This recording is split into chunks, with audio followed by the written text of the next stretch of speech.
प्रणाम बच्चों, आज की कक्षा में आप सभी का स्वागत है। बच्चों, शब्द निर्माण की श्रृंखला में आज हम आपके लिए लेके आए हैं पाठ 13 संधि एवं समास।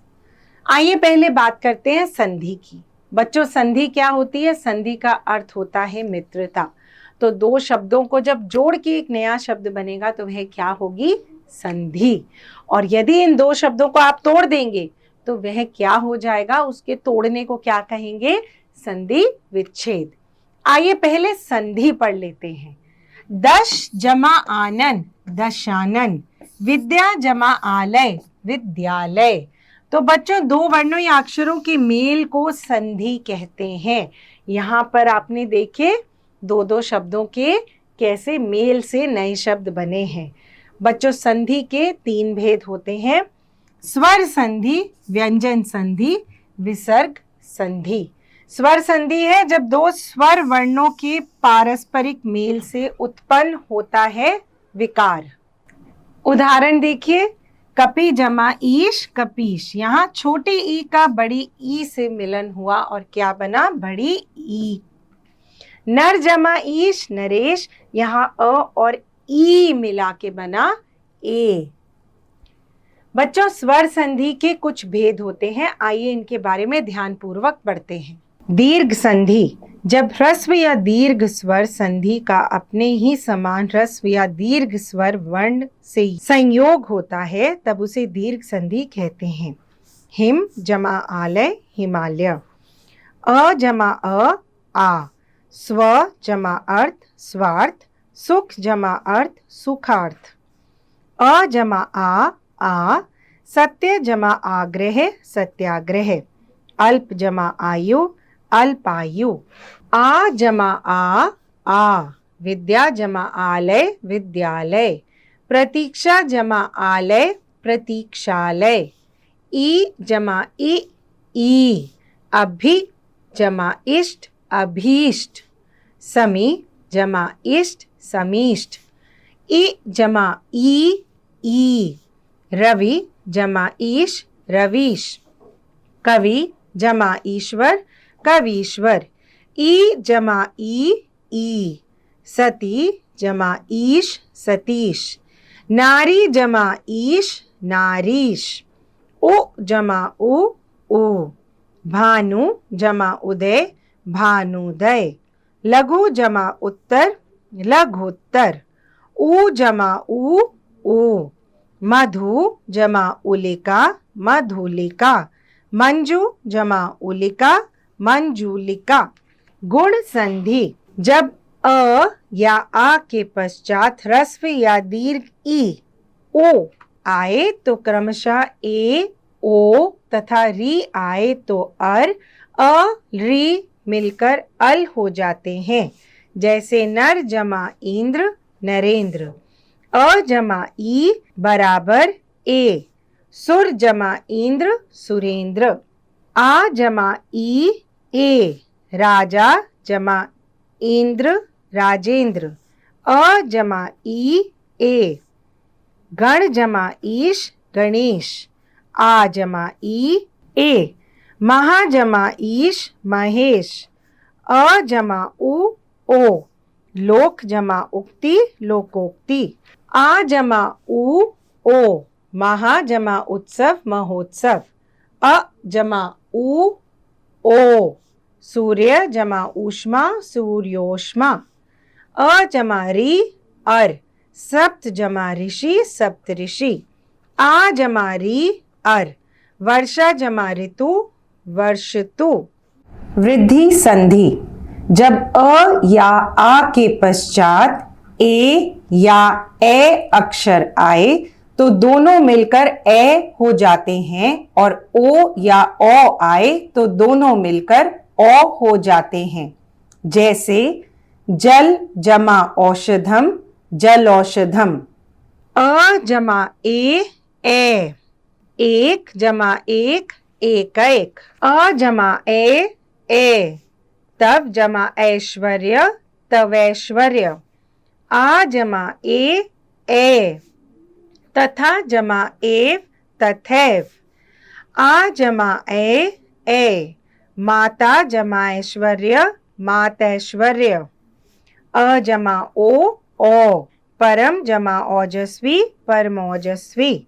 आ जमा ओ, महा जमा औद, महोद। अ जमा ओ, जल जमा औद, जलोद। आ जमा ओ, महा जमा औषधम, महौषधम। यण संधि, यदि ह्रस्व या दीर्घ ई, उ, री के पश्चात कोई असमान स्वर आए तो ई का य, उ का व, री का र और री का ल हो जाता है। जैसे अति जमा अधिक, अत्यधिक। ई जमा अ, य। प्रति जमा अंग, प्रत्यंग। ई जमा आ, या। अति जमा आचार, अत्याचार। ई जमा अ, य। देवी जमा अर्पण, देव्यर्पण। ई जमा आ, या। सखी जमा आगमन, सख्यागमन। इ जमा उ, यु। अति जमा उत्तम, अत्युत्तम। ई जमा उ, यू। वि जमा उ, व्यूह। उ जमा अ, व। सु जमा अच, स्वच्छ। उ जमा आ, वा। सु जमा आगतम, स्वागतम। उ जमा आ, वा। भू जमा आदि, भुवादि। री जमा अ, र। पितृ जमा अनुमति, पितृनुमति। री जमा आ, रा। पितृ जमा आदेश, पित्रादेश। अयादि संधि, जब ए, ओ के पश्चात कोई असमान स्वर आए तो ए का आए का आय, ओ का अव, ओ का आव हो जाता है। जैसे ने जमा अन, नयन। ए जमा अय। शे जमा अन, शयन। ए जमा आय। ने जमा अक, नायक। ओ जमा अव। पो जमा अन, पवन। ओ जमा आव। पो जमा अक, पावक। व्यंजन संधि, जब एक व्यंजन के साथ दूसरे स्वर या व्यंजन का मेल होता है तथा मेल होने के कारण उनमें विकार उत्पन्न होता है तो उसे व्यंजन संधि कहते हैं। जैसे सत जमा जन, सज्जन। व्यंजन संधि के प्रमुख नियम निम्नलिखित हैं।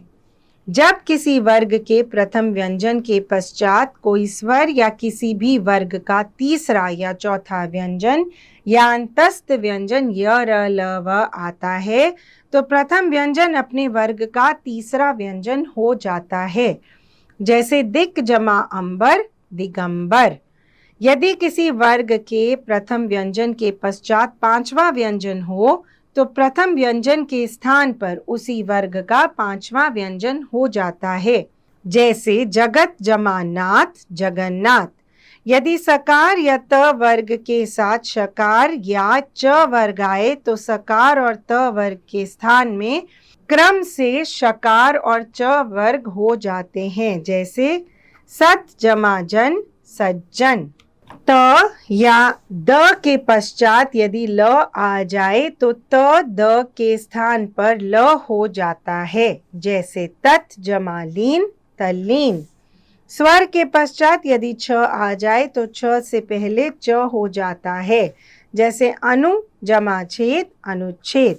म के पश्चात क से म तक कोई भी व्यंजन आने पर म उस व्यंजन के पांचवें वर्ण ण, ण, ण, न, म में बदल जाते हैं। जैसे सम जमा कल्प, संकल्प। विसर्ग संधि, विसर्ग के पश्चात स्वर या व्यंजन आने पर विसर्ग में जो विकार सहित परिवर्तन होता है उसे विसर्ग संधि कहते हैं। जैसे यशः जमा दा, यशोदा। विसर्ग संधि के प्रमुख नियम इस प्रकार हैं। जब विसर्ग से पहले अ स्वयं हो तो उसके बाद में अ को छोड़कर कोई भी वर्ण आ जाए तो विसर्ग समाप्त हो जाता है। जैसे अतः जमा एव, अतएव। यदि विसर्ग से पहले अ तथा आ को छोड़कर कोई अन्य स्वर हो तो विसर्ग के पश्चात किसी भी वर्ग का तीसरा, चौथा, पांचवा व्यंजन होता है। या, य, र, ल, व, ह में कोई व्यंजन हो या आ हो तो विसर्ग के स्थान पर रेफ हो जाता है। जैसे निह जमा गुण, निर्गुण। यदि विसर्ग से पहले इ या उ हो और विसर्ग के पश्चात क, ख, ग, प, फ में से कोई एक आ जाए तो विसर्ग के स्थान पर श हो जाता है। जैसे निह जमा काम, निष्काम। जब विसर्ग से पहले अ हो तो विसर्ग के पश्चात क, ख, प, फ में से कोई एक आ जाए तो विसर्ग अपने स्थान पर अपने मूल रूप में ही रहता है, उसमें कोई परिवर्तन नहीं होता है। जैसे अध जमा पतन, अध पतन। बच्चों, संधि पढ़ने के बाद आइए अब समास के बारे में समझते हैं। संधि क्या थी? दो वर्णों या शब्दों के मेल से बने शब्द। और समास क्या है? दो सामासिक शब्दों के मेल की क्रिया को समास कहते हैं। जैसे सेना का पति, सेनापति। लंबा है उदर जिनका, लंबोदर। राजा का कुंवर, राजकुंवर। तो दो या दो से अधिक शब्दों के पारस्परिक संयोग से शब्द बनाने की प्रक्रिया को समास कहते हैं। अब समास के भेद और उनके उदाहरण समझते हैं। अव्ययी भाव समास। जिस समास में प्रथम पद प्रधान तथा अव्यय अविकारी हो उसे अव्ययी भाव समास कहते हैं। समस्त पद विग्रह। प्रतिदिन, प्रत्येक दिन। प्रतिवर्ष, प्रत्येक वर्ष। प्रतिक्षण, प्रत्येक क्षण। आजीवन, जीवन पर्यंत। आजन्म, जन्म भर। तत्पुरुष समास। इसके अंतर्गत प्रथम पद गौण और अंतिम पद प्रधान होता है तथा पूर्व के पद में कारक का लोप करके दोनों पदों को मिला दिया जाता है। समस्त पद विग्रह। विद्यालय, विद्या का आलय। वातावरण, वात का आवरण। राजपुत्र, राजा का पुत्र। तुलसी रचित, तुलसी द्वारा रचित। तत्पुरुष समास के भेद। कर्म तत्पुरुष समास।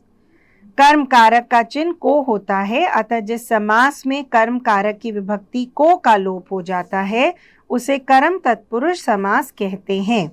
जैसे गगन चुंबी, गगन को चूमने वाला। कर्ण तत्पुरुष समास।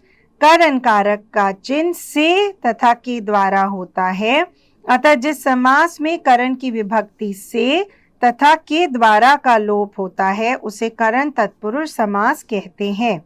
जैसे स्वलिखित, अपने द्वारा लिखित। संप्रदान तत्पुरुष समास। संप्रदान का कारक चिन्ह के लिए, देने के लिए होता है, अतः जिस समास में संप्रदान कारक की विभक्ति के लिए का लोप होता है उसे संप्रदान तत्पुरुष समास कहते हैं। जैसे देवालय, देवों के लिए आलय। अपादान तत्पुरुष समास। अपादान कारक का चिन्ह से अलग होना होता है, अतः जिस समास में अपादान कारक की विभक्ति से का लोप होता है उसे अपादान तत्पुरुष समास कहते हैं। जैसे धनहीन, धन से हीन। संबंध तत्पुरुष समास। संबंध कारक का चिन्ह का, के, की होता है, अतः जिस समास में संबंध कारक की विभक्ति का, के, की का लोप होता है उसे संबंध तत्पुरुष समास कहते हैं। जैसे देशभक्त, देश के भक्त। अधिकरण तत्पुरुष समास। अधिकरण कारक का चिन्ह में तथा पर होता है, अतः जिस समास में अधिकरण कारक की विभक्ति में पर का लोप होता है उसे अधिकरण तत्पुरुष समास कहते हैं। जैसे हाथी सवार, हाथी पर सवार। कर्मधारय समास। इस समास के दोनों पद प्रायः उपमेय एवं उपमान होते हैं, अर्थात जिस समास का पूर्व पद विशेषण और उत्तर पद विशेष्य होता है उसे कर्मधारय समास कहते हैं। कहीं कहीं पर यही क्रम उल्टा भी हो जाता है। जैसे पीतांबर, पीला है जो अंबर। चंद्रमुख, चंद्रमा के समान मुख। द्वंद्व समास। इस समास के दोनों ही पद समान रूप से प्रधान होते हैं, किंतु दोनों पदों को जोड़ने वाले शब्द का संयोजक लोप होता है। जैसे राम कृष्ण, राम और कृष्ण, सीताराम, सीता और राम। द्विगु समास, जिस समास में प्रथम पद संख्यावाचक होता है उसे द्विगु समास कहते हैं। जैसे अष्टकोण, 8 कोण, अठन्नी, 8 आनों का समूह। बहुब्रीहि समास, जिस समास का अन्य पद प्रधान होता है उसे बहुब्रीहि समास कहते हैं। जैसे दशानन, 10 मुख वाला अर्थात रावण, चक्रधर, चक्र को धारण करने वाला अर्थात विष्णु। तो बच्चों, यह थे समास, समास के भेद और उनके उदाहरण। हमने इस पुस्तक में से केवल एक दो उदाहरण पढ़े हैं। हम आशा करते हैं कि संपूर्ण तालिका आप अपने मित्रों के साथ जरूर दोहराएंगे और समास के भेद अच्छे से समझेंगे। अब आपकी बारी अभ्यास करने की। धन्यवाद।